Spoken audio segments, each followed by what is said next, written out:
Hello guys, তোমাদের সাথে আমি আছি সিয়াম। আজকে আমি আলোচনা করব তোমরা কেন এসএসসি পাস করার পর এসএসসি তে ন্যূনতম জিপিএ 3 পয়েন্ট পেলে বাংলাদেশ সেনাবাহিনীতে সৈনিকের চাকরির জন্য আবেদন করবে।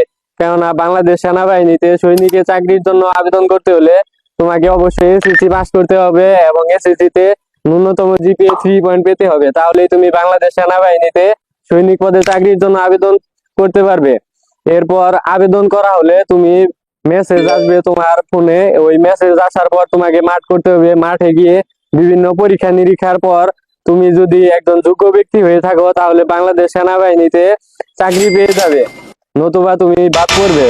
তার জন্য তোমাকে মাঠ করতে হবে এবং তোমার কি কি ত্রুটি রয়েছে, কি কি সমস্যা রয়েছে সেগুলো তোমাকে মাঠে গিয়ে একজন মেডিকেল অফিসার তোমাকে পরীক্ষা করবে, তার মাধ্যমে জানতে পারবে।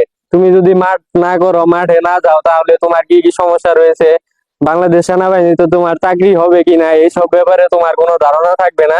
তুমি এই সব বিষয়ে জানতে পারবে না। তাহলে তোমাকে অবশ্যই মাঠ করতে হবে এবং এর আগে তোমাকে অবশ্যই অনলাইনে আবেদন করতে হবে।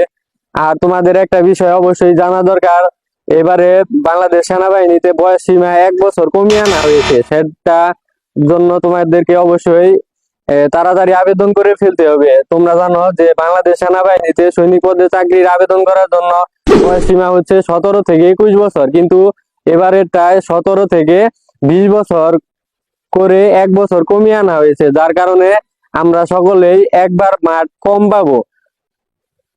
ফলে দেখা যায় যে আমরা যদি টানা 2-3 বার মাঠে থেকে বাদ পড়ে যাই, আমাদের যে লাস্ট একটা সুযোগ থাকে ওই সুযোগটা আর থাকতেছে না। কারণ আমরা 17 থেকে 20 বছর বয়স সীমা করার কারণে 1 বছর আমরা মাঠ করতে পারবো না, যার কারণে আমরা শেষের মাঠটা যদি চাকরি না পাই তাহলে আমরা আর মাঠ করতে পারতেছি না, আর আমরা বাংলাদেশ সেনাবাহিনীতে চাকরিও পাবো না।